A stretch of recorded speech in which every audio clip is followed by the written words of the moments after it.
Welcome to my channel. My name is Christina, and this is Life's a Mess with Stina. This channel is really to talk about my new journey that I am taking. It is centered around just kind of redefining who I am and creating the life that I want for myself at the age of 36. I have made some huge life decisions and life changes within the last 6 months, and as I talk with people about it, a lot of people are like, oh girl, you should tell your story.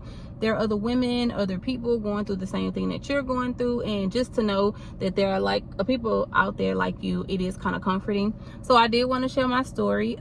This is my first video. It literally took me 3 times. This is my 3rd time trying to record this video. First time, I didn't like what I looked like when I played it back.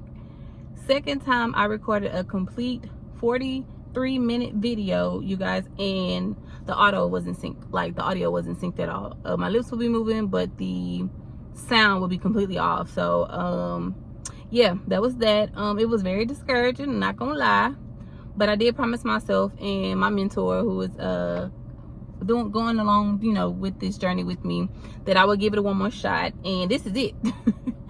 If y'all don't see this, that's it. This is it as far as my very first video. Again, my name is Christina. I am originally from Houston, Texas.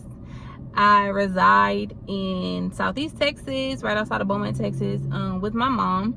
My mom has a brand new home that she had built in October, and I moved back in with her in November. What else? I am right now full-time hairstylist. I have been at this particular salon for, it'll be 10 years in September. And I know y'all like, wait, if you lived in Houston and just moved in the area, how have you been? So before I moved away, so I did live here previously it's been about 7-8 years ago, and I started at the salon while I was here, built up a clientele, decided to go back to school to get my associate's degree to teach cosmetology, and got a job at a junior college in Houston. So I moved back to Houston, and in order to keep my clientele, because I love my clients, I don't care what nobody says, I have the world's greatest clients. To keep my clients and also to keep the income coming in, obviously, I dedicated myself to working every other weekend. Well, and actually at first I worked every weekend here. So I would drive 1 hour and 45 minutes to here to work. I would come on Fridays, work Friday evenings, all day Saturday, Sunday mornings, and then drive back to Houston. And I literally did that for the first 2 or 3 years. I did that every weekend. Then it started to be too much. I started to miss events, missing some activities with my friends in Houston, birthdays, you know, dinners, stuff like that. So then I dedicated myself to every other weekend. So I would have those in between weekends off, to where if I just wanted to relax, I wanted to go do something, or I just wanted to give my car a break, because my car was going through it, like, it's going through it.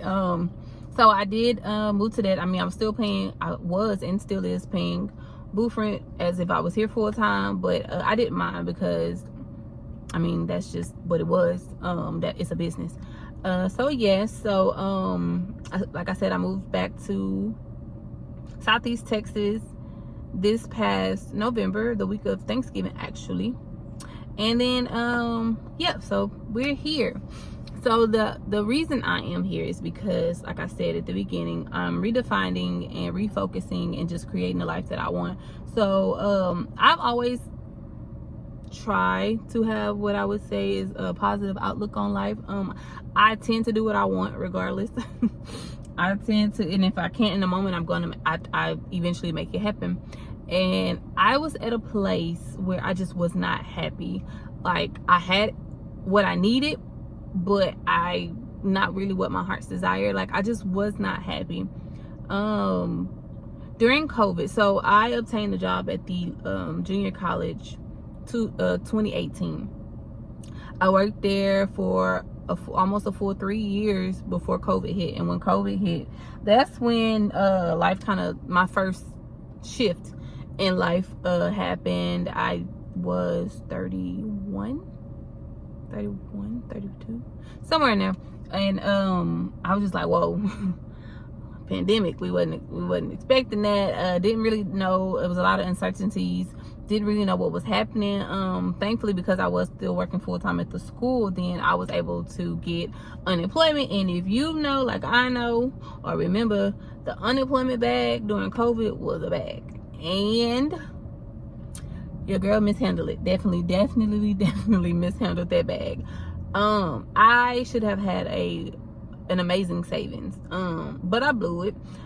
I did have some amazing experiences during that time, but the responsible part of me just was not there. This was not there. Like I said, I did have some great experiences during COVID. I think in 2020, when they allowed, like, when everything we were in masks at the time, you know, everywhere you went you had a mask, you had to do this, but this is when when the flights was like hella cheap and everything. That year alone, I was on a flight 9 times. I took 8 or 9 trips that year. I mean, we were in Miami, we were in Vegas, I was in Cancun, I was in we went to Tennessee. We were everywhere because the flights were so cheap. So I did enjoy myself, but like I said, once reality set in and like what was to come, yeah, it just started this downward spiral. Not in a kind of sad mental way, but I would eventually get to a point where I'm back to living paycheck to paycheck, or I was borrowing here or late here to pay this, and then make the money to do this. And then I started having trouble with my car. You know, I needed my car to get to the salon. Like, that was the bulk of my income. Like, yeah, I was making good money at the time at the with the school as well as with the unemployment, but the bulk of my income was coming from my clients. And when I started having car trouble, I was like, whoa, we gotta rethink some things, because I need my car. And it just continued on for that. Over the years, I found myself isolating from family and friends and things, because I mentally was not happy. And I realized that it was altering my friendships and my relationships. And it was just, I don't know. It was weird. I don't know. I just was not happy. Like, I wasn't happy. Like I said, I was at a place where I was making it. I had it. I was making it. And it's just, and let me break it down to why. Okay, so after COVID and everything passed, in 2023, I decided that career-wise, yes, my passion is hair. Hair has always been my passion, but I've always considered myself a corporate girly as well. And I've always had another job. So I've always done hair, whether it was full-time, part-time, whatever, I made it work. And I always had another job. And once I was laid off from COVID, from the school, and I was getting an unemployment note, eventually it runs out. And once I was done with that, I was stuck with figuring out what's next. Like, what am I going to do next? And during COVID, I did read a lot. I read a lot during COVID, and I also did a lot of research. So I was looking for what industry, as a Black female, what industry could I go into to utilize the skills that I already have, which was predominantly customer service, to utilize those skills, make amazing money, and feel my desires to travel, because that's something I love to do too. So I wanted a career or a job that incorporate all of that. And then I was like, if I could throw in hybrid in there, if I could work from home or kind of create my own schedule, which is what I truly desire. Because if I can create my own schedule with any corporate or any career type job that I had, then I can fit in hair wherever. Like, long as I'm available, my clients are coming. So that was kind of my mindset. So again, during COVID, once I realized, okay, Kristen, you kind of effed up with that, you know, and what's next? I kind of researched and started reading on a lot. And I found a group of Black women on Facebook called Black Women in Project and Program Management. And joined this group, and I was just communicating and networking with a lot of women, kind of just, you know, picking their brain about the industry and stuff like that. And I really found out that it is something I really enjoy. Like, it is something I can see myself doing. It utilizes a lot of the skills that I already have that are transferable. And so I was like, okay, that's what I want to do. I wanted something along those lines. like I stated, I had a associate's degree associates of applied science, but in cosmetology instructor. So I was stuck with trying to find a school that would take the core part of those hours and put it into a bachelor's degree and not require me to have to start completely over. So in fall of 2023, I did enroll into Lone Star College in Houston, and the program was Bachelor's of Applied Science in Energy, Manufacturing, and Trade Management. And when I talked to the advisor about it, he was like, yeah, this would be perfect for project management. He was like, but don't let that be your limit. Don't limit yourself to that. This degree will open up a world of so many other opportunities as well. He was like, that's what you want to do? Absolutely great. But I'm just telling you, it's limitless. And I started really researching. I'm sorry, y'all. A bird just flew past. I know I'm in the car. A bird just flew past the window, and I am terrified of birds. And he flew so low. But anyway. So I talked to him, and he was like, don't just limit yourself to that or whatever. And it just so happened, because I work in Southeast Texas, most of my clientele, women-wise, either they're in the oil and gas or the plant industry, or their husbands are. And so I have a really amazing, wonderful client named Miss Tiffany. Miss Tiffany is in that industry. And this woman has been pouring into me since she met me. Before she even knew anything about me, before she knew kind of what I'm going through, what I went through, before she knew any of that. So I think I started doing Miss Tiffany's hair in 2022. Before she really truly knew anything about me, that woman has been pouring into me. The first day I did her hair. And we talked the entire appointment. I respect my clients. If they don't want to talk, hey, I'm totally fine with that. But majority of my clients do. And it's just really to learn me, and I learn them, and just kind of what they want and what they desire, and kind of what their end goal is, or whatever, when it comes to, their hair and taking care of their hair. And the first day I did her hair, we talked. When I say we talked the entire appointment, matter of fact, her appointment was over and she was still here 30 minutes after we talked, just about me and what I wanted to do and the questions she asked. No one has ever asked questions to probe that deep, to make me think, is this really what I want to do, and why do I want to do it, and what steps can I do it? And I remember she turned to me, she gave me the biggest hug, and she said, I can't wait to see you when you get to where I know you're going. And I'm not saying that like I don't have people that believe in me, because I definitely do. When I tell y'all my mom is a soldier, my family, I do. But to have a complete stranger that I had never met before in my life, first of all, trust me with her hair, and then tell me that she can't wait to see me because she knows I'm getting there. That woman has been a godsend this entire time. So that goes, I applied and got into Lone Star College in 2023, fall of 2023. That first semester, I did qualify for a Pell Grant. I did. But they did tell me then, because of my past, when I graduated high school, when I went to school, and when I went back for my associates in 2018, I had pretty much maxed out my financial aid. So I was just like, okay, I kind of started trying to prepare myself mentally to pay for school out of pocket. I just needed to kind of like a ballpark figure, like what it's going to look like, what that's going to be, so I can, figure what I'm going to do. And so, like I said, fall of 2023, I did end up with a Pell, the rest of the Pell that I had, and it covered that semester.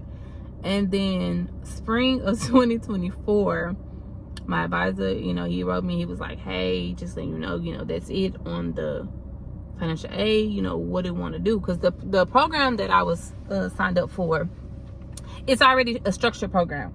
So basically all the students that start together, we all finish together. If we do it straight through, we all finish together. And it's set up so you're going to take those 2 classes per semester, and then whatever other additional core classes that you're missing, you fill in the rest of it. So, but you have to take 2 classes per semester for 5 semesters. Like, that was the plan. At Lone Star College, each 3-hour course is roughly $800. And so for me to graduate on time at the completion of the 2 years or 5 semesters, I needed to take those 10 courses that's on the actual degree plan, and then I still needed 6 additional courses. So you do the math. So I was like, whew, okay. So that first semester I was able to take 2 courses and 2 core courses. So I think English and or I needed another science or math or something like that. So I took those that first semester because they were paying for it. I was like, let me try to fit it in, whatever. I'll make it work on, you know, staying focused and stuff like that. So I took those 4 courses the fall of 2023. So when it came for spring of 2024, he was like, so I'm gonna put you in those 2 classes. He was like, but the deadline to pay for them is like, it was the 3rd week of January or something. So I'm like, freak. All right, well, what am I gonna do? So at this time, I'm living in Houston still. I am in a brand new apartment. I'm paying roughly $1,500 for this 1-bedroom apartment. I still have the car, and I was still paying a note on it. My car note was $398. My insurance was $210. I'm paying full rent for my salon, not my salon, the booth I rent at the salon, which is roughly about $600 a month. And then now it's gonna have to be school. So like I said, I was still financially trying to recover from COVID. Like I wasn't behind, but mentally, because I had messed up so bad, I was like, you know, as I got money, I was just trying to pay stuff off. Like as I got money, so I didn't really have much left over. Like I really didn't. I was trying to get this covered, pay this stuff, do this, and you know, I still had my utilities and amenities for the apartments and bills and stuff like that. And so it wasn't any room left for error, basically. And so I was like, how the heck am I going to do this? So I ended up calling the school, talking to the business, not the business, well, I guess that is the business or finances office or whatever. Like it wasn't financial aid, so it's like the financial office. And that's when I found out that I can get on a payment plan. So with this payment plan, I had to take a certain amount of classes. So I think spring of 2024, I ended up taking 4 classes again. And I was paying $450, roughly almost $500 a month for school in addition to everything else.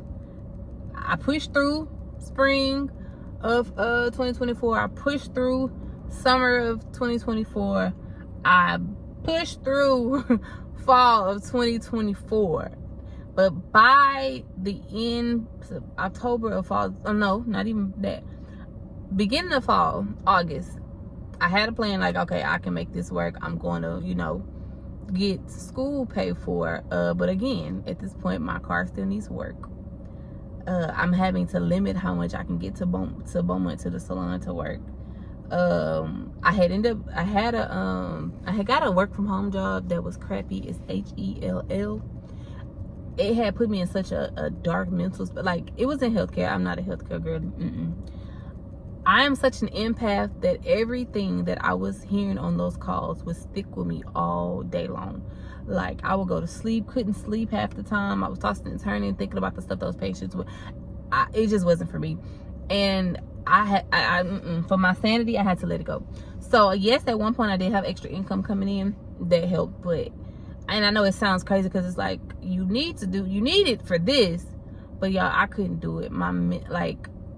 I would be so drained, I wouldn't even open my laptop to do work, or I would be just so out of it. Like it had gotten to the point where it was jeopardizing my friendships and relationships. Like my mom called me one time and was like, I haven't heard from you in 3 days. What the hell is wrong with you? And I was like, Mom, I'm telling you, when I hang up those phone calls and close that computer, I just get in my bed. Like I be so drained. So anyway, that had to go. So the only thing honestly that I was banking on was the income from hair, and by the grace of God, he made it to where I was good enough to cover what I needed to cover. But again, it was no wiggle room. But again, we made it work. By August, I was talking to my advisor, and he was like, okay, look, hey, you know, if you can finish by spring 2025, because originally I was set to graduate. It would have technically been December 2025, but I would have finished in the summer. But they only do 2 graduations, so I would have did. And I was like, I don't want to prolong it, because as soon as I'm trying to jump into the career field, like I'm really trying to do some things here. So like I don't want to prolong it. So I was like, what do I need to do in order to finish spring of 2025? He was like, I'm gonna need you to kind of come on with some more classes. Like I need you to put some more classes into the semesters. And I'm like, freak, I barely got the money to cover what I got now. So So that was August we had this conversation, because he was trying to create my degree plan for me. So I was like, cool, I could do that or whatever. I'll just have to make it work. So yeah, in front of, or like face to face, I look like I'm good, but inside I am like mentally dying, because I'm like, okay, God, I know that you know this is what I want to do, and you allowed it to happen. I know you didn't bring me this far. I know it's people say all the time, but I know you didn't bring me this far for me to fail. So it's like, what is it? What can I do? Like, there has to be something. My mom pops up in August, and she's like, hey, I'm buying a house. And I was like, what? Like, I knew she wanted a house. I knew my mom has been wanting a house, but I didn't think the process was gonna go so quick. Like, I don't think she thought the process was gonna go as quick as it did. And she was like, yeah, I actually closed in October, brand new build and everything, and it's out where I'm from, where my family's from, in Southeast Texas. And I was like, well, that's amazing, because like, you would have to know my mom. My mom has given so much to everybody else. I was just so happy and so proud that she had something of her own. Like, you know, she hadn't been living by herself for a while. She and her significant other, she had lived with her significant other for the last few years. And actually, since I left, when I left, because me and her had a condo together, when I left, you know, that's what she moved in. So I knew how much she desired something of her own, and to have something to leave me and my brother. So I was very excited for her. And I remember she made a joke. She was like, well, I'm gonna have 3 bedrooms, you might as well come move in one. And I was like, girl, and like, we just laughed, and like, that was that.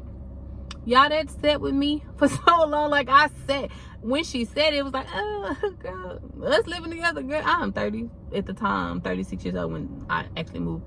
Like, 36, mom, like, no, your days to take care of me are over. I'll be fine. And I sat on it. Like, I thought that it kept crossing my mind. I was like, well, maybe that do make some sense. Like, I'm not happy here. I see where I'm going, but I also see the struggle that I'm going through at this point. And it don't have to be like this. You know, it does not have to be like that. But I'm like, I'm 36. I am in this predicament pretty much because of what I put myself through. And it's not nobody else's fault but mine. And I've always been like that. If I feel like if I created the issue, then I got to get myself out of it. And I know I have friends and family that's like, girl, if I'm there to help, I'm going to help you. Because I do it for other people. I be on their butt like, girl, let me help you. And I can't take that same advice. So I thought about it. I prayed about it, because I try not to make big decisions without going to God. And I do know sometimes I lean on my own understanding. But this, I was like, what am I supposed to do? Like, if this is something I'm supposed to do, please make this a breeze. So I put a plan in motion. I'll call my mom back. Actually, the day she closed, I drove down to surprise her. at the actual title company. And we went out to eat and stuff like that. And I was like, were you serious about me moving? She was like, baby, I would love for you to move home. She was like, I'm living by myself for the first time in a couple of years. The house is big enough, you know, master bedrooms at the back of the house. There's the other 2 bedrooms at the front of the house. She was like, Christine, we ain't got to see each other. And I was like, well, my mom want to see you. And she was like, but I'm just saying. She was like, I would love for you to move home. And I think that same day she had called my aunt, because my aunt called me. My aunt lives out this way as well. And so my aunt called me and was like, I heard you moving back home. And I was like, girl, didn't nobody tell you that? And she was like, well, she told me you was thinking about it, but I told her I was gonna call you and tell you that you need to do it or whatever. And so I was like, I'm thinking about it. I've been praying. No, I said, I'm thinking about it. She said, well, pray on it, because I already know what God gonna tell you. And I was like, okay. And so I thought about it some more. I prayed on it. And then I remember sitting there like, why go through this unnecessary struggle if I don't have to? Yeah, you caused this problem, but you're actively doing whatever you need to do to get out of it. And if you can get some help while doing it, why not? I said, cool. I'm gonna miss my friends, obviously, but Houston is literally an hour and 45 minutes from here. Nothing a car can't, you know. And I'm trying to be on my grind to work and stuff. So right now, I'm not focused on partying, doing all that or whatever. So that's not my biggest concern. You know, I'm like, I don't have no kids. I'm not married. What is really holding me here? Okay, quick change of scenery. While I was recording the other video, or the other half of the video earlier, my client came, so I had to stop. And I decided to just go ahead and finish recording while I'm here at the salon, so I could just get it over with, get it done, get it completed, edited, and uploaded. But anyway, so yes, so I did finally decide to make that decision. I did make that decision to finally go ahead and move. I actually moved back to this area the week of Thanksgiving, and everything honestly oddly fell into place per se. About my mom closed on her house like end of September, early October-ish. I can't remember the exact date, but actually that week after, my car was repossessed. I'll give y'all a little quick story on it. And it's ironically crazy because I actually was going to go ahead and do a voluntary repossession, but yeah, they got to it first. Whatever. But anyway, I was 2 months behind on my car note, and I think I just for whatever reason was like, okay, you know, they'll give me until 3 months, you know, that's when they come looking for you basically.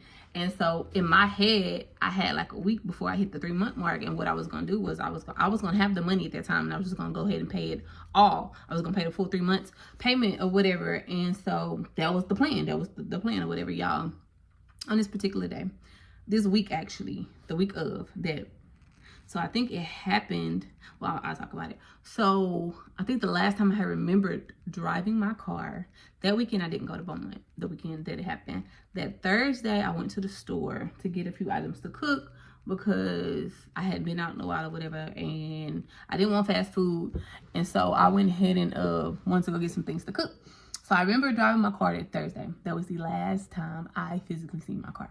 That Thursday. I remember exactly where I parked because we have a park garage, and typically I park around the same vicinity if it's not the same parking spaces, the same area or whatever. So that was the last time I seen it. Well, do y'all hate when y'all lip gloss do that? That is so annoying. I look slow. I'm sorry. Anyway, so that following Monday, what did I want to do? I wanted to do something. I know what I wanted to do. I actually was going to get out and do DoorDash for a little bit. That's what it was. I was going to do it early. It was a Monday morning. I was like, I'll catch the breakfast rush. I'll do it early. Hopefully it's not that many people on the road. You know, people at work. That was my plan. Y'all, I walk outside. Well, I walk into a parking garage. I lived on the second floor, so I walked through on the second floor of the parking garage, which is normally where I park. And I didn't see my car where I normally park. So I was like, okay, maybe I'm tripping. I know it's been a few days. So as I was saying, sorry, somebody called. The last time I had physically seen my car was that Thursday. And so I'm walking. I walked the entire floor of the second floor. Like, I know it has been on the second floor. I don't have no reason to park on any higher or lower because I live on the second floor. I just walked through the parking garage to my apartment. So I'm like, okay, y'all, our parking garage has 7 floors. I walked all 7 floors. I was in denial. I knew better, but I was in denial. I walked all 7 floors, and I'm like, I know damn well.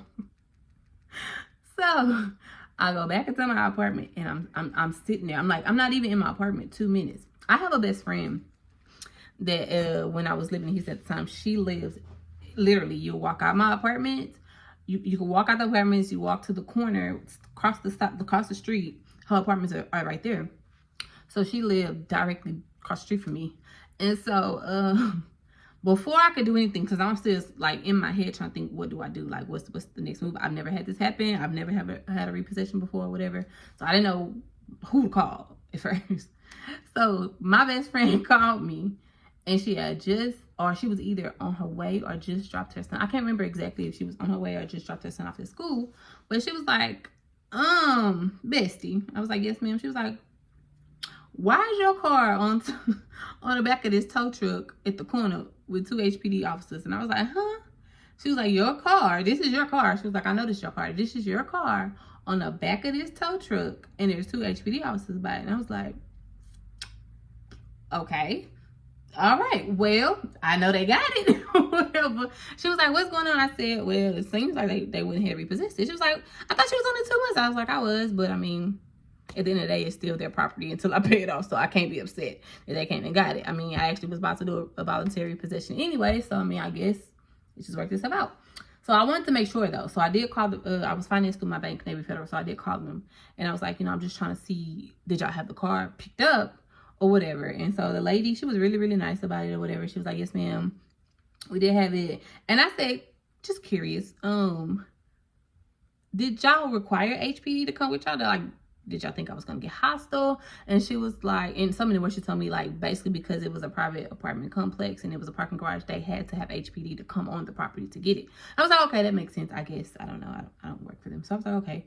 And she was like, no, it has nothing to do with you personally. I was like, okay, cool. I don't know, I just want to know for some reason, because I'm like, I'm not a crazy woman. That was weird, especially not over no damn car. Like, it's not that serious. And so I was asking her, I was like, okay, so what can I do to get it back if I want to get it back? And so she was like, of course you would have to pay the what's old.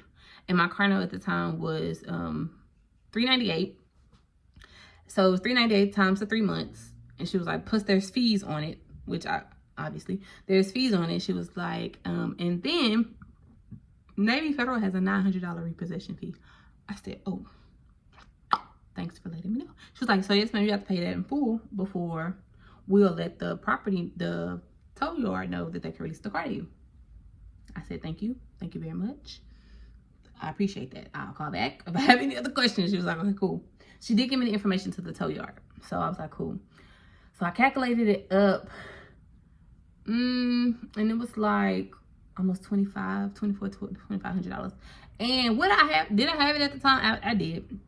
I had it, I would have had it, the full amount, to go ahead and pay it, that, and still may have been able to squeeze my school payment out of it or whatever. Because in my head, I'm thinking I'm about to leave this apartment anyway. So the rent part, I wasn't too worried about. If push comes to shove, I do what I have to do. But like, I was like, okay, I need my car. Like, I do. And so I was like, okay, we'll make that work somehow. Okay, cool. Call the tow yard. And I was asking, I told the guy, I was like, I know that my car's on the way to you. Is there any way that you can call me when it gets there, and I can go ahead and just come and do it? He was like, well, you have to go through the lien holder first. I was like, I'm aware. I was like, I'm gonna make the payment with them, but I want to make sure everything aligned because I don't need no extra charges. And he was like, well, I'm sorry to tell you, but it's gonna take about 24 hours to process the car here, and then it's gonna take about at least another 24 to 48 hours for the lien holder to for us to get in contact with the lien holder to let them know. And I was like, oh, well, I got the number if you need to call them. And so he was like, well, no, man, it don't work like that. I said, okay, whatever. In my head, I'm already knowing what's going on. So I was like, okay, what's the daily rate there? And so he was like, well, he said some stuff about some fees, something, and it basically almost was like $400. I said, a day? He was like, yeah. I said, but you just basically told me I won't see it for another 3 days because of whatever the bullshit that y'all gotta do. And he was like, well, yes, ma'am. And I said, okay. So I'm looking at 25 and almost another $1,200. So I'm looking at almost $4,000 to get this car that, mind you, still needs work on.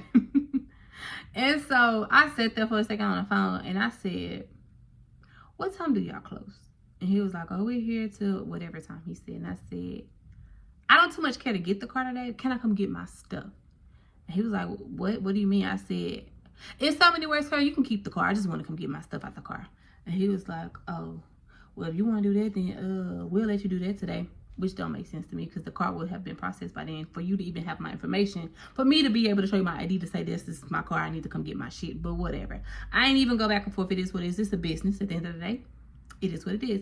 So I was like, okay. He was like, so you just don't want to? No, you can keep the goddamn car. No, I don't. I just want to come get my shit. And all honesty, and I will be 100% honest with you all, the only thing I wanted out of my car was my best friend's obituary. That is it. I kept it in my headrest of my driver's seat. I don't know. For me, it was comfort. I felt like she was always with me. She was always watching me. She was protecting me as I drove everywhere I went. That's all I wanted. I didn't give a shit about nothing else in that car, but I wanted my best friend's obituary. And from the moment that I couldn't find the car, that's all I thought about. I want her obituary. You can keep whatever the fuck else is in that car. At this point, I was pissed. I was like, you can keep it. So that was that.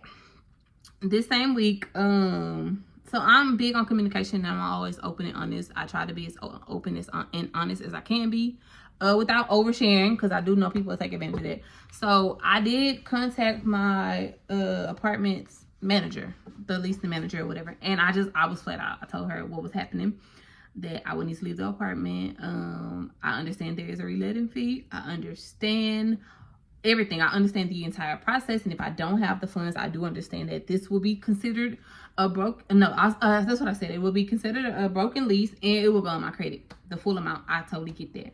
I was like, I'm just letting you know I don't have it. I'm leaving. You know, I'm gonna get my stuff out of here. I'm going to clean the apartment from top to bottom because I'm not gonna mess it up. They didn't do anything to me. This is my decision, so I'm gonna, leave it the way I found it, and I'm gonna do it. And I told her our apartments would have key fob entrance, and it was, you also could use the app. So I was like, I'm gonna leave the key fob and the mailbox key on the island, and I'm gonna lock the door through the app, and then I'm gonna deactivate my account.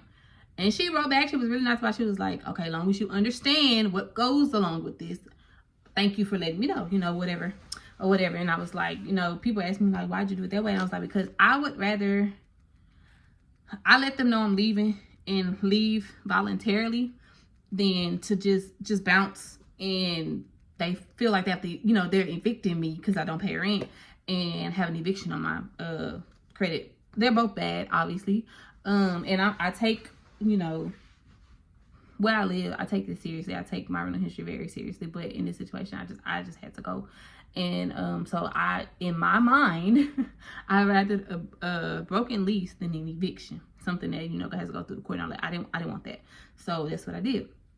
Cleaned it from top to bottom. So I'm moving on now into November. Cleaned it from top to bottom. I have a really good male friend of mine that we've been friends since high school. Very, very cool dude. Like, promise, dude got my back. Always has had my back for a very long time. And I remember I told him what was happening, what I was doing. He was like, okay, if you get your storage space, I got you. Because he has a truck. Got a storage space, y'all. Me and this man with a wagon I bought from Academy and like a makeshift dolly that they had at the place. Me and this man moved this stuff from beds to couches to whatever we moved. Now, a lot of it he wouldn't let me touch as a man. And then also the very last day we were at the storage, there was another guy there that he asked, did he mind helping, because he didn't want me moving big stuff or whatever, or me getting in his way, really what it was. And so we did it. We got the stuff in. I had another friend too that I was cool with at the time. She had an SUV, and I remember she came towards the end and she was like, whatever you need to take, let's go and do it or whatever. So we did that as well. So at this point, cars out of there. I had already canceled my car insurance and paid the balance of that. Apartment is pretty much about to go. So me and my mama were also in communication during this time. So the last week, the week of Thanksgiving, actually, I rented a car through Turo, and I took whatever I had to back and forth between Houston and out here. And then after Thanksgiving, that Friday, I went back to Houston, took the car back, and then my mom met me in Houston and drove me back. Because at this point, I ain't got no car. I don't have nothing. And I remember saying then, how this gonna work? How we gonna do this? My mom was like, girl, look, I work in Beaumont, you work in Beaumont. I have to be to work at 7 a.m. I know you're not taking clients that early. You drop me off at work, you do your clients all day, just as long as you pick me up by 4 o'clock. If you can't pick me up by 4 o'clock, your auntie works in Beaumont. I ride back home with her, you keep the car, you do it. We have literally been doing it for the last 5 months, and it has worked out perfectly. When I say, yeah, the things that happened wasn't ideal, but everything fell into place. It truly did fall into place. So much so that I got a email from my apartments and immediately started crying. So the apartment manager reached out to me like a week after. She was like, I just want to let you know we did inspect the apartment. She was like, I first want to say thank you so much for taking care of it like you did. She was like, you did exactly what you said you were going to do. You cleaned it from top to bottom. You fixed things that you had broke throughout the time I was there. I repainted. Like, I left it, somebody can move in the next day. Like, that's how I left it, because again, it was not their fault that I was leaving. And even if it was, I'm not that type of person. I'm not trashing anything. I'm gonna leave it just how I found it.